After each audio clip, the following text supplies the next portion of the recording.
The following is a presentation of the Black Hollywood Live Network, the first online broadcast network dedicated to African American entertainment. Hollywood redefined.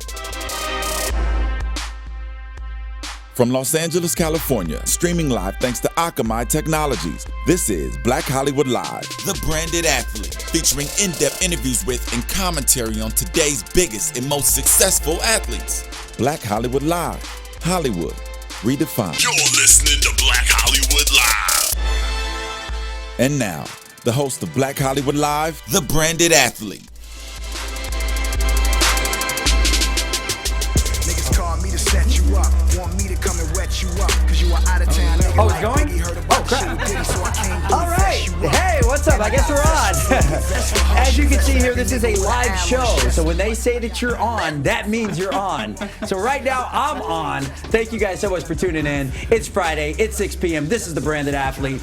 And of course, I am so ecstatic to be sitting next to two of my favorite people in the whole wide world. First of all, over here to the left, the lady in red, the beautiful Miss Brittani Johnson. What's up, guys? How's everyone doing today? I've missed you guys so much. I haven't been here in 2 weeks. Yeah. Well, welcome back, Britt. This is an you. exciting show. This is a special moment. It is. You know, we had Clipper Darrow a couple of weeks ago, and he was upset you weren't here. Yeah, he was really bummed out. Yeah. That would have been too much Clipper energy in the room, though. You guys wouldn't have been able to handle that. You guys would have just taken over the room. Yeah, I mean, I already stand out way above you guys, like a shining star. Yeah? So when Clipper Darrow and I'm here, that's that is true. That's too much. That's just the overwhelming of just shining and beaming. That is true. Of winningness Well, that we're gonna have next season. that's true. Well, someone who always wins when it comes to suits. I wish I had known because I would have worn a bright red suit if I had known that Brittany was going to put on her finest. I am Ben Bateman. Thank you. You want to introduce me? Go ahead. No, you were doing it. I was just letting you take it there, man. You were taking it away. I mean, Ben always wants the red carpet rolled out for him. No. Ladies and gentlemen, rounding out our third host on the panel. You've seen him hosting on Popcorn Talk. You've seen him on DirecTV hosting. You've also seen him as your fantasy sports guru. He is the Tom Cruise fanatic. And Tom Cruise fanatic and stand-in, the one, the only, Mr. Benjamin Bateman. Stop it, guys. Ben. I'm so happy to be here. Thank you so much, Kevin. That was a wonderful introduction. I'm really excited to talk about a few things today, namely the fact that Tom Brady threw for 4 passing touchdowns last night. Anyways, so, I think we should follow the outline. Yeah, exactly. There is a script to stick through, or rules to abide by, which apparently the Patriots don't abide by. But we'll talk about that later. Had to get one back. Thank you. Thank you. I try. A little random, but good. The king of the segues. That was great. Exactly. Well, I said random, and there's always something random that we do here to start off every show. One of my favorite segments, Brittany's Random Thought. I have no idea why I'm talking like that. That was really weird. Well, as you guys know, the first game of the season was yesterday, and it's Thursday Night Football. It was amazing. It was great. Well, did you guys know the very first Thursday Night Football game was November 23rd, 2006? And do you know why they started Thursday Night Football? They could sell advertising on another night of the week? Well, the NFL actually had rights. They got rights to this thing. It was like a breakdown to playoff season or whatever. So they wanted to host a game, and there was 5 on Thursday and 3 on Saturday. So NFL Network was just 2 years old at the time, and they wanted all of the service providers to include NFL Network in their packaging. So they created Thursday Night Football so the NFL Network could kind of get branded and get bought by all the service providers because people wanted to see these games. Now, CBS ended up owning it for a while. CBS is in correlation with NFL Network because there ended up coming out a rule saying that all the games had to be on a local channel in the area. So you can't have a game that's not on a local channel. So CBS kind of got a bid in NFL Network so they could show the games on CBS as well. Well, like local CBS networks. Correct. Affiliates, correct. yeah. Yes. Did you know there's only one team that has never played on a Thursday night game? And I'm going to let you guys guess what team it is. The Green Bay Packers. I was going to say Jacksonville Jaguars. No, it's actually the Detroit Lions. Oh, well, that's because, they play Thursday. They do play Thursday. Thanksgiving. On Thanksgiving, But yeah. that doesn't count as Thursday night football. Because it's not on NFL That is true. Network. Because Right. that is what you're saying. The Thursday night game and actually the first game of the season, the yesterday one, those games don't count for Thursday night football. So So why have the Lions never played? Do we know? We don't know. Maybe it's But just they random, actually- like, and just the teams coincidental. that have played the most are the Broncos and the Cowboys. Both played 8 times on Thursday Night Football. So. Well, I am thankful for Thursday Night Football myself. It's just one more time. Can you guys imagine a scenario where we would get football, let's say like opening week, like we would have gotten football last night, we'd get a game tonight, we'd get a game tomorrow night, and then we'd get games Sunday and Monday. Wouldn't that be glorious if we could have Thursday through Monday for the first I week? would never get anything done. Yeah. I know, I it would would be never get football anything week, done. though. It would Yeah. be mind-blowing. That would be mind-blowing, but I also think that it would be a little too overwhelming as well. With college football on Saturday. Well, yeah. Well, that was the main competitor, but Yeah. you know, also you have other things going on, U.S. Open and playoffs that you'll get into. Which, ML U.S. Open, I don't know if you guys heard, Serena lost I today. know. did. You know, it's funny It's when we get crazy. to our branded baller, which I kind of already put there. I was like, anyways, we'll get to that later. Sure. But Sure. Sure. I think Ben's probably the dorkiest person. Actually, both of you guys are probably the 2 of the dorkiest people I know, and I love it. well, you know, I feel so cool when I come Sure, in. Brittany. Sure. you know what dork is an acronym for, right? What? Oh, gosh, Delightful, here we go. outstanding, He's making this up right now. ridiculously kind. All right? So when someone calls me a dork, I say thank you. You're right. I am a dork. All of the above. I just made that up. I'm sure you do, and I'm sure that makes you all the cooler on the playground. We still have, like, what, 35 minutes left of the show. Exactly. It's We gonna can be talk about great. dorks the whole time. All right, It's let's, gonna be let's, great. I suggest we stick to the outline. So, guys, But thank you, Brittany, for that random thought. That is amazing. I am going to introduce not my random thought, You're right. my what would it take segment, which is the Which is segment that I usually like random to, as well. to lead as well. But before I do, Kevin, I wanted to ask you, do you know anything about daily fantasy football? Is there anything you know about that? Do I know about fantasy football? Yeah, daily maybe? No? Daily, I know about DraftKings fantasy football. Why Are don't you guys tell me about DraftKings? I haven't been here for a couple weeks, so I'd love to hear about DraftKings. Tell me about it, Kevin. Man, I'm so glad you asked. And Brittany, I'm gonna inform you. I'm so 'cause intrigued right now. I see. That is amazing. Do you like making money? I love making money. I also like making Do you like watching football? I love watching Oh my football. gosh, you know me so well. How would you feel if I were to say you can watch football and make money simultaneously? Just tell I'd me say where to that's sign. the best thing ever. Absolutely. Well, I have the perfect thing for you to decide. It's DraftKings. Now, you guys may not know, fantasy is getting bigger and bigger every year. It seems like there's Yes. more advertising for fantasy. Every commercial's fantasy this, fantasy that. Now, see, what I don't like about fantasy is I don't like being stuck with the same team for the whole year. Does DraftKings do the same thing? Wow, I'm so glad you brought that up. I mean, of course, we all hate long commitments. Who likes long contractual Yeah. commitments? No one like that. This day and age, we like to just do one thing for the week and go on to the next thing the next week. Except for marriages. You want those to last forever. Brittany hates commitment. What was Yeah. that? Keep going. Anyways, I don't know what you said, but I'm gonna keep going. Brittany, so glad you brought that up. With DraftKings, guess what? Say you pick your team and you don't like it, you want to change some players around. Yeah. With DraftKings, you are not obligated to keep those same amount of players through the duration of the season. Oh, wow. If you next week want to switch up and say, you know what, getting Des Bryant was the worst thing ever as my receiver. for I my would never fantasy say that, but okay. I know. Okay. Or say you're like, I have Tom Brady as my quarterback. Who wants Tom? I mean, he's Right. old. He cheats. He cheats. may be out of the league. Well, guess what? You can switch him and get a better quarterback like Colin Kaepernick. So at any rate, Taking it a little too far there. I did take it a little too far there. If you watched the show in the past, you understand that inside joke. But at any rate, there's no, there's no long-term agreement with that. And also, just so you know, they actually. This is a lot of people don't know about this, but they actually made a few millionaires actually last year with DraftKings. Wow. And I gotta say, you guys have experienced football in all ways. I know you two are huge football fans. We talk about Huge. football all the time. You've never experienced football like this. With DraftKings, this isn't just fantasy as usual. You see, this is DraftKings, all right? Okay. Welcome to the big time, all right? That's their tagline, by the way, too. I kind of had to say it like that. Kevin, I have a confession to make before I get into my what would it take. Yeah. I signed up for Oh, DraftKings this week. by the way, Ben, I forgot to say, if they want to play, Yeah. there's a code they have to put in. What is Yeah. this code? The code is what I am, black. All right. The code is not dork. Exactly. Code is dork. That's what I am on the weekends. But yes, the code is black, BLACK, as in Black Hollywood Live, as in this cup is black, as in Yeah, Yeah. black. Is So it Ben's black? Ben is half black. I'm Ben's telling you. suit is black. There you go. It is. It is. He has a little bit of soul in him. Oh, yeah. So anyways, don't forget to put in the code BLACK for your opportunity to play and win big money. And best of luck to you. Go Well, ahead. I'm signing up today. Let's go. Good idea. I signed up. I'm going to be honest. I know about DraftKings. I just signed up this week. I'm playing in my first challenge this week. I'm really excited. You budget a whole team of players, and you just get their stats for the 1 week, and so they all have a cost associated with their name. So, like for instance, Aaron Rodgers should have a very big week this week because he's playing against the Bears. So Yeah. Aaron Rodgers is the most expensive quarterback you can get this week.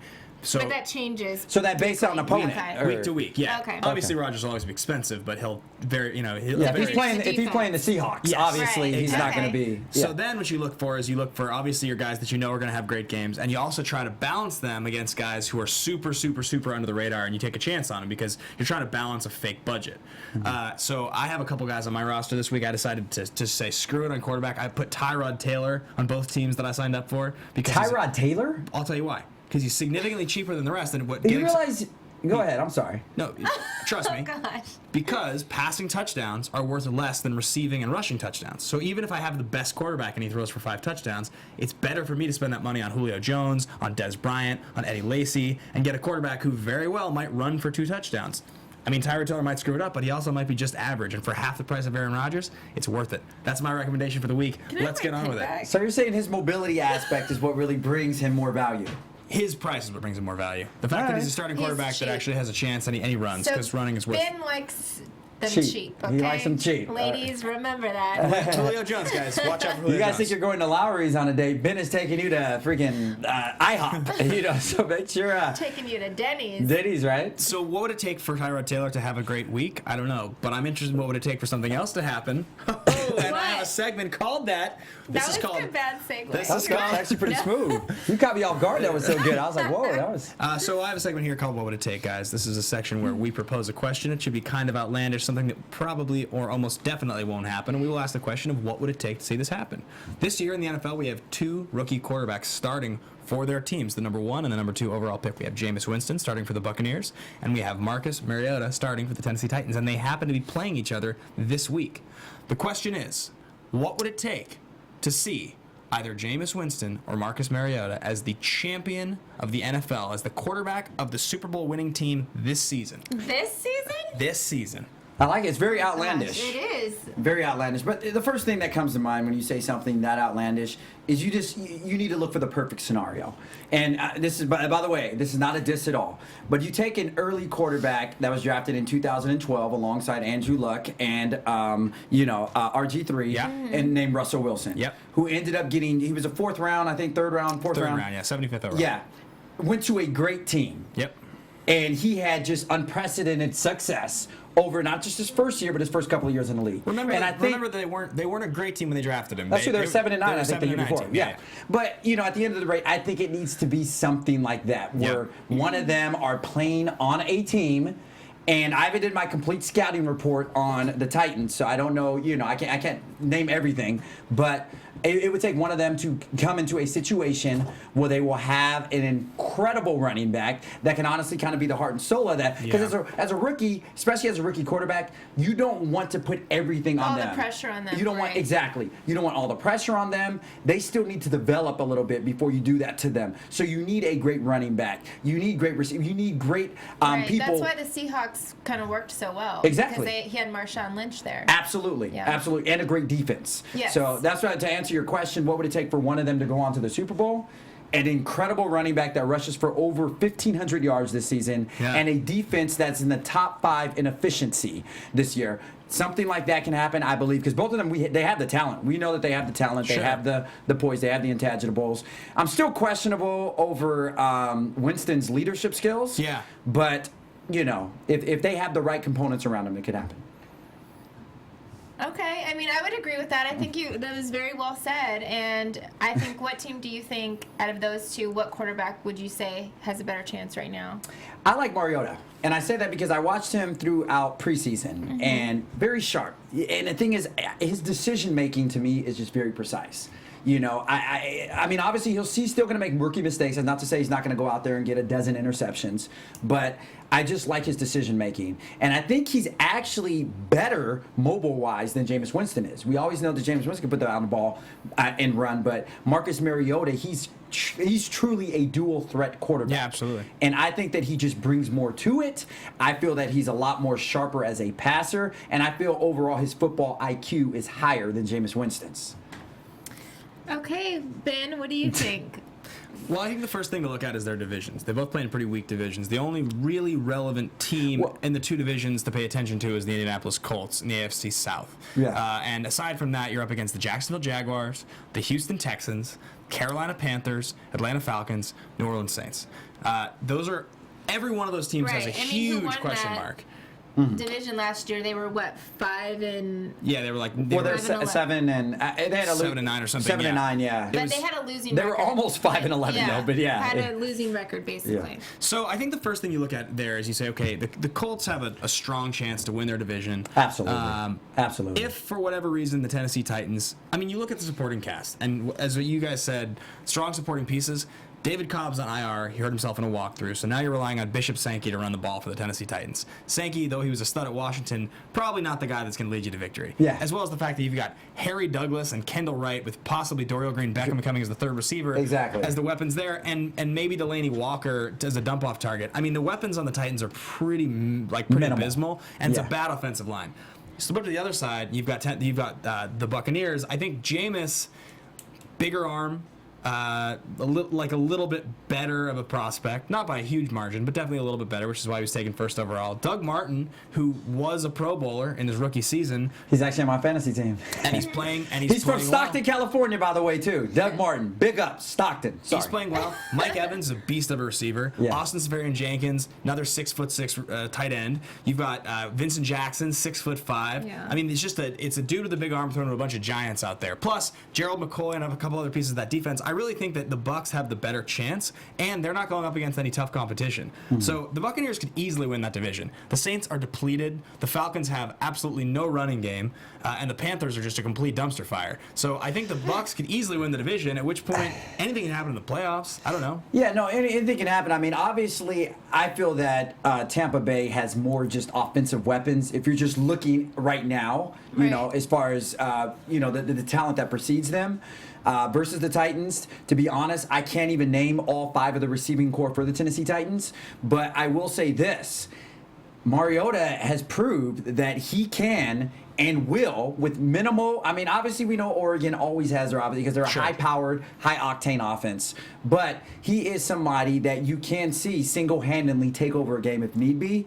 I still question the receiving corps there, but I still feel that if anybody can do it and do a phenomenal job as Marcus Mariota. I like Jameis as well. We saw what he did last year, and not this past year, but the year before this in the BCS National Championship game.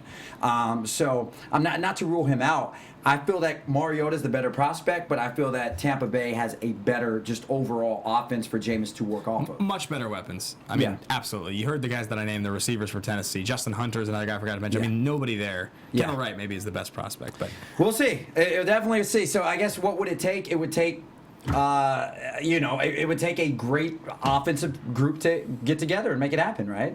I think it would. I mean, if the real question is what would it take? It would take a weak division, which is the NFC South, and then B, it would take probably some injuries to some star players in the NFC. Because honestly, if you win your division and maybe they win 11 games miraculously somehow because they play in that horrible division, maybe Tampa Bay gets a bye, maybe one of the good teams gets knocked out, and I mean at that point you win a couple games, you win the Super Bowl. So football is a tournament format, We got to move on, but I just want to say real quick, I would definitely still to this day will not rule out the Atlanta Falcons or the Saints. Yeah, I understand their last couple of seasons have been very disappointing, but I would never rule the both of them out. Of course. All right, someone else who I never rule out is probably the best.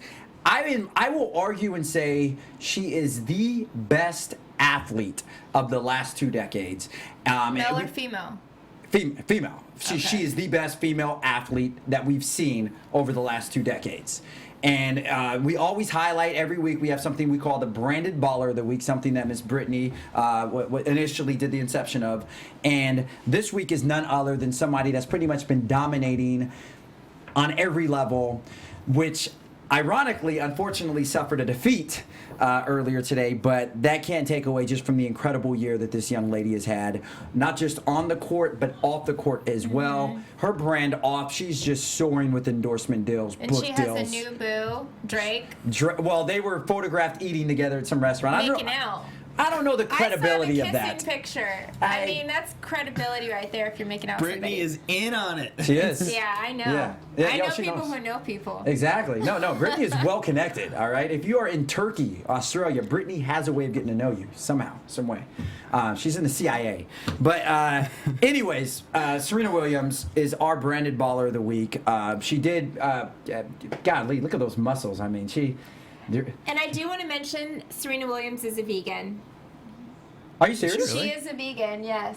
Wow. Yeah. Impressive. Man, So, that's... 'cause, you know, Where'd she get her protein from then? See, that's what I'm saying. Like, people always, because, you know, I'm vegetarian as well, and people are always like, oh, how do you get your protein? And you're probably going to be so skinny. And I'm like, Serena Williams is vegan. This She's is what jacked. vegan can look like. You can get protein You all get kinds of places. protein off of Quinoa. it. I eat steaks every night, man, and I'm nowhere Maybe you close to should that. become a vegan, and you might get some muscles. Seriously, well, I mean, you know, one thing there's no question about is her domination.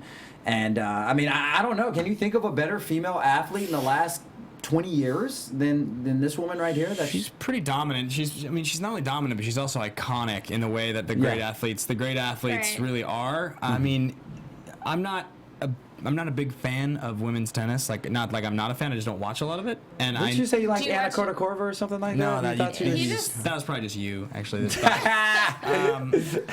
But nonetheless, I'm like fully aware of Serena. I mean, I know the story, and I watched a lot of Serena Williams tennis. I mean, Straight she's- out of Compton.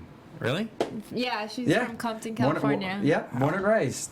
Born and raised. So, anyways, you know, big up. She's our Branded Baller of the Week, and like Brittany said, you know, off the court, her brand is just blowing through the roof. Actually, speaking of NFL, doesn't she own part of the Dolphins, or is she a minority owner? She of the- might. I believe she is a percentage owner of the Dolphins. So There's a lot of people. Mark Anthony owns part of the Miami Dolphins. That's too. right. Yeah. that is right. So. Jennifer Lopez's ex-husband. Yeah. Yeah. Leave it to Brittany with all the couple gossip You here, know. you know. The guy who plays the husband in Man on Fire. Exactly. Mark And you got two single guys here. You never hooked us up with anyone. What's You going on? guys don't listen to me. I try to give you guys advice, and you don't listen, and then You give us advice. That's different than hooking us up with someone. because I'm not going to hook you guys up if you're not ready to get hooked up. That is true. So me and Bray got to Don't prove set that you we're guys ready. up for failure, okay? We're dorks, Well, you- Kevin. It's not Exactly. We are debonair, outstanding, and ridiculously kind. We are dorks. Amen. All right. Well, moving Love on. the acronyms. I know, right? What could I say? Well, moving on, in honor of football season, like, you know, Brittany said with a random thought, NFL kickoff was Thursday, which was just last night. You know, I thought it would be awesome. We do a segment called Top 5 every week where we highlight top 5 of anything, whether it's top 5 athletes, top 5 teams, top 5 plays, top 5 outfits athletes wore, whatever it is. It's an intriguing segment where we highlight a top 5. This week, in honor of NFL kickoff, I thought it'd be awesome to talk about our top 5 NFL teams of all time. So, obviously, there's a lot of teams. You know, a lot of times people usually think there's one or two teams. There's a lot that you can actually choose in this. So, Absolutely. It's hard also because there's some that.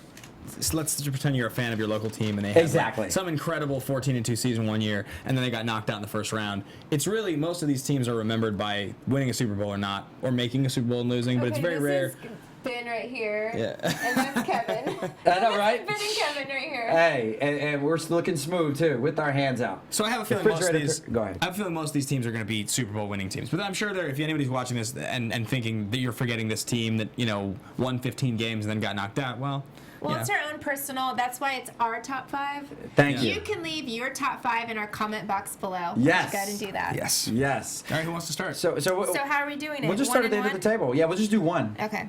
You want me to start? Yeah. 2007 Patriots, greatest team of all time.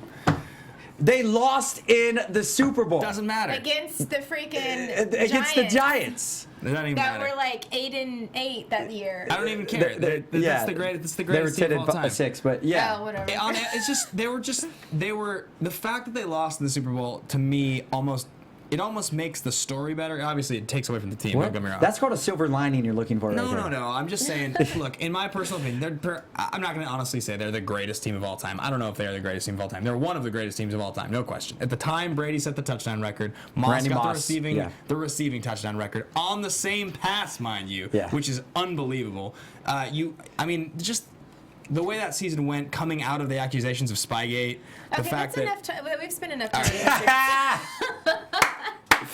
Yeah, go ahead, Brittany. Take it over. So We love you, Ben. I was gonna pick this as my 1, 2, 3, but I just clumped it all into one. It's gonna be Dallas Cowboys 92, 93, 95 when they won the Super Bowls. I mean, Dynasty. The team didn't really change that much through the years, so I just clumped them all together because they were like. They got Dion one year. change of coach, added Dion. Yeah. And Jimmy Johnson left, and then Barry Switzer. Yeah, so. But it's Emmett, the three main guys, Emmett, Michael, and Troy. Stayed there. They still had the best offensive line in the league, so I'm gonna make that my number one. Obviously, go Cowboys. And just to piggyback off of that, I'm not gonna lie. That's when I really became a big fan of football, that because I think I was like in middle school or 6th grade around the time when their dynasty was starting. I was a huge NBA fan, but when they were just going off, I just really became a huge fan. That's when they really, I believe.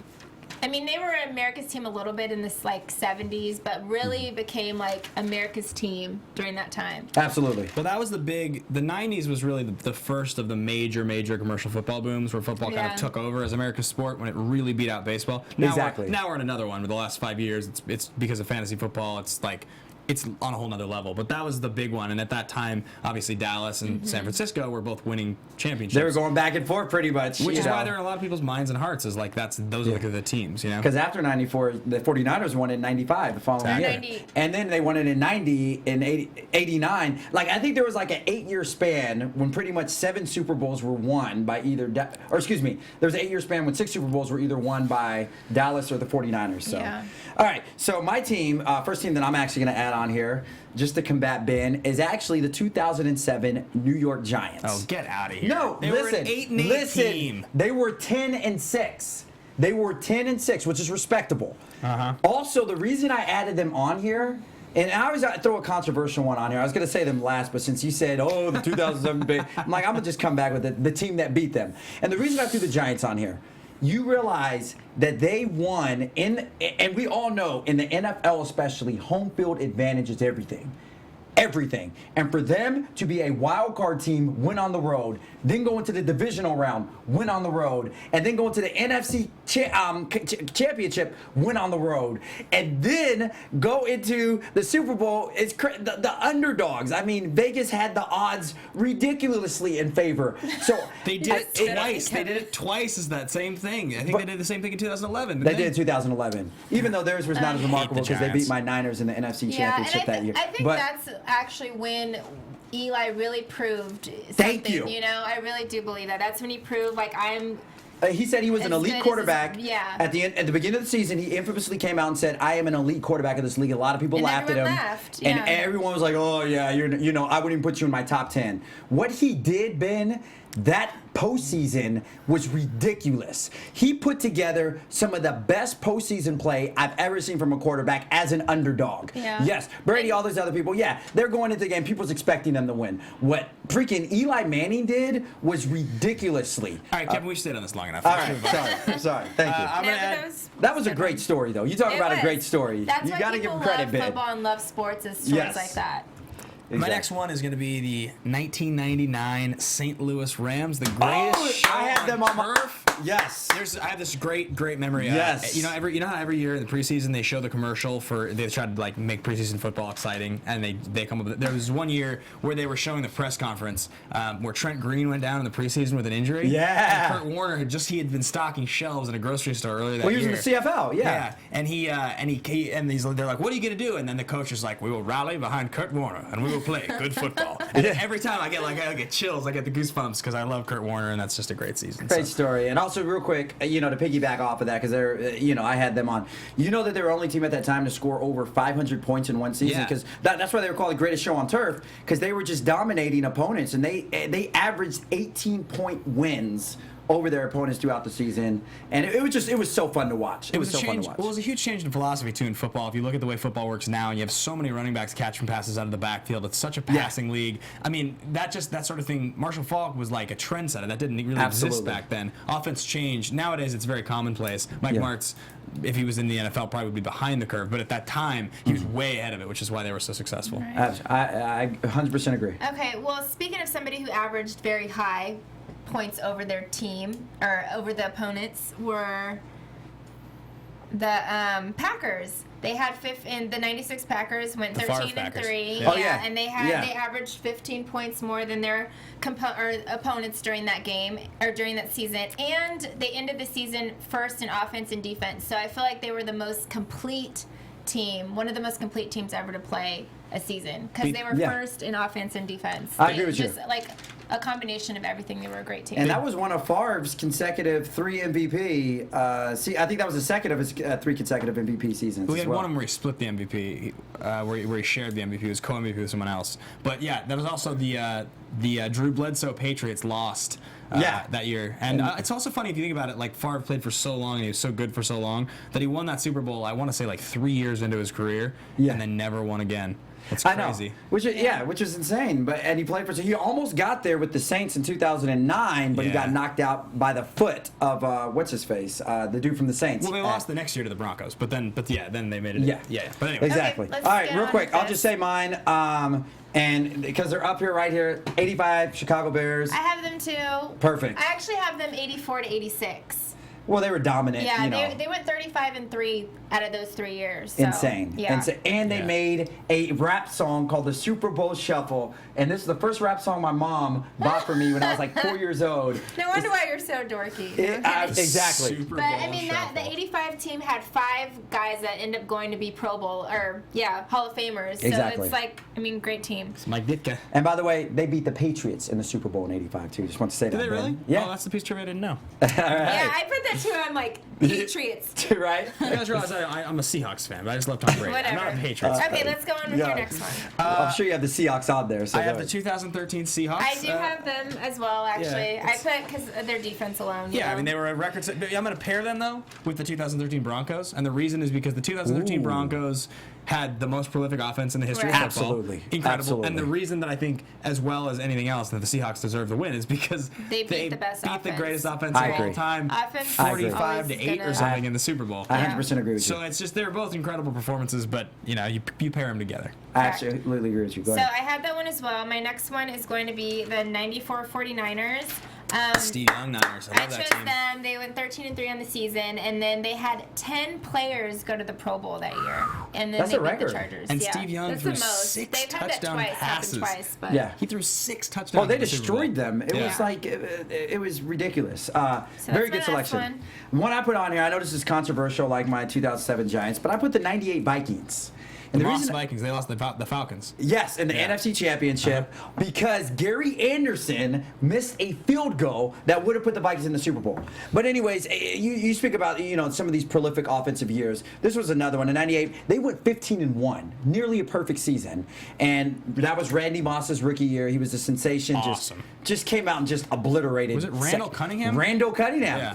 And he revitalized himself because Randall Cunningham, I want to say, was near retirement, and with Yeah. Randy Moss and Chris Carter and Jake Reed and I think Matthew Hatchett just had an incredible receiving core. So I put them on there because Okay. they also set the record for points in the season. all right, is that everyone's final one? I think we all have at least one. I have one more. Okay, I'm finished, so you can say your I'm gonna last say one. the 2000 Baltimore Ravens is my last one. I like it. And that's one of the. That's one of the 3 minutes. 3 minutes. We're wrapping up. That is one of the greatest defensive teams in the history of football. Obviously, Ray Lewis being a total badass. All That's, right, Beast. Kevin, your My last one, 89 49ers. 14-2. Of course, we know how Yeah. dominant they were in the 80s. And in one of the most lopsided Super Bowl victories of all time, they beat the Broncos 55-10 in the Super Bowl. All right, How's that happen? great teams. Everyone had great selections. Let's move on to our final segment, which is called Cut 'em or Keep 'em. Take it away, Britt. Oh. Did you bring the papers? Well, yeah, No, I did not. I did not bring the Cut 'em paper. or keep 'em, so we'll just say it. Our first one, Kam Chancellor. Do we cut him or keep him? Basically, He's currently, obviously, if you guys don't know the story, he's currently holding out because he wants a bigger, better contract. An extension, yeah. What do you guys think? Kevin. I think that it's detrimental to his team. He's actually sitting out the first game, all that other stuff. I say, do it or just sees talks about it. Right. Ben. Oh, you keep him. He'll come around. I say you cut your agent, buddy, because your agent is the reason why all this happened. Right now, you're actually losing a lot of money. You have no leverage to go on. He got paid before anybody else did. Now everyone else is getting their big contracts. Exactly. He got his 2 years ago, and you weren't complaining about it. Now everyone's getting a lot of money. Now you want to complain, and you're still considered actually the highest paid strong safety in the league. So you have no leverage to go off of. He's making himself look bad. I will go there. Okay, so our next one is going to be Floyd Mayweather. And Mayweather was accused this week of taking an illegal IV before his fight with. It was vitamins. Yeah. Before his fight with Manny Pacquiao recently, which was the most boring fight of all time. Right. it was a hug fest. And people are saying he should be stripped of the title and all that. What do you guys think? Cut him or keep him, Kevin? My thing is this. I would say cut it. Like, I'm sorry. I just don't think that he's the most, dominant fighter of all time. I would say his he's record the speaks for smartest. itself. Well, not literally. As a boxer? No, but like as a But you know business, what I mean, absolutely. business-wise. Very smart businessman. I mean, look what He he's does doing. everything only on his terms, and He has a he's fight this making the weekend money. too. Yeah. Which is funny. A lot of people don't know about it. It hasn't been publicized. But yeah, cut. Retire. I say. I would say he took vitamins. Like, get over it. Like, you lost. Everyone wants to cry about it now. Like, get over it. I say keep him. Exactly the same thing. Stop crying about it. People lose all the time. At the end of the day, sports like boxing, combative sports, it's great to have a villain. He plays the villain role extremely well. You always need a villain. If it wasn't him, it'd be someone else. Very true. Yeah. All right, and our last one, we talked about this a lot religiously earlier. Dallas Cowboys, they've had the name America's Team for over 30 years now. My on Cut or Keep, my thing is it time to move on and put America's Team as another team? Like, it hurt me to say this, the Patriots or some other team that's more deserving of this title. Should the Cowboys still have the title America's favorite team? Cut or keep that? Obviously, I'm going to say keep that. I'm a huge Cowboys fan, and everywhere I go, different stadiums, the Cowboys are all over the place. They're all. I don't see the most valuable franchise. I don't see Patriots everywhere. Just because the Patriots are the most winning doesn't mean they're America's team. That doesn't mean they're America's sweethearts. Doesn't mean everybody loves them. Everybody, either you love or hate the Cowboys, but the majority of the population loves the Cowboys. And they actually, there's not one state that picked them to lose this weekend against the Giants. So I say keep it because I like associating the Cowboys as America's team. I mean, for better or for worse. Yeah. I mean, Yeah. it's a good association. It's also sometimes a silly association. They're easy to make fun of when they don't do well. But I Exactly. wouldn't feel comfortable saying that another team was America's team. I don't think it's like that valuable of a title. It just fits the Cowboys. So I think it works. I'm happy that they're America's team. They're not my team. If you have a team, that's your team. If you want to be America's team and you want to be a Cowboys fan, be a Cowboys fan. And I agree. What do you say? I'll say, since the Cowboys are the reason, like I said, in the early 90s, that I got excited about the NFL and watched it, I'll let them continue that title because they are fun to watch. And even though they may Throw not up have the made X, it a Super Cowboys Bowl. Nation. I have to say this real quick, too. An ESPN analysis, I forgot the name, it's killing me, but said real quick about the Cowboys, and that's why I put it on the list. He said the Cowboys are like the Kardashians. Year after year, famous for doing nothing at all. I'm just going to leave it at that. We've I'm been going to leave it at that. America's team. It wasn't we my have 5 words. Super Bowls. There's only one team that has more than us, so That is very that true. doesn't mean we did nothing. All right. Real all quick, right. before we get out of here, what team do we think are going to win the Super Bowl this year? Starting there. Seattle Seahawks. I think it'll be the Colts versus the Cowboys. I'm not going to pick the winner. Even though Jordy Nelson is out, I'm going to say this is the year of the Packers. Boom. Boom. All right, guys. Well, thank you all so much for watching another exciting show of The Branded Athlete. You will see us here again next week, same time, same place. Guys, thank you so much. I'm Kevin John. You can find me on Twitter and Instagram at HeyKevinJohn. Brittany? You can find me on Twitter, Instagram, Facebook, and Snapchat at I am Britt Johnson, or my website, BrittanyJohnson.com, or at your nearest Cowboys hub. Tailgate. All right. Yes. You guys can find me at Ben Bateman Media on Twitter and Instagram. We will see you guys next week. All right, guys. Have a great night, and go football Sunday. Woo! Niners. From executives Kevin Undergaro, Dario Kristen, Tiana Hobson, and the entire BHL staff, we would like to thank you for supporting Black Hollywood Live, the first online broadcast network dedicated to African American entertainment. For questions and comments, contact us. info@blackhollywoodlive.com. Like us on Facebook, tweet us, or Instagram us at BHL Online. And I am the official voice of Black Hollywood Live, Scipio. Instagram me at KingXOBay. Thanks for tuning in. Hollywood redefined. The views expressed here are those of the hosts only and do not necessarily reflect the views of BHL or its owners or principals.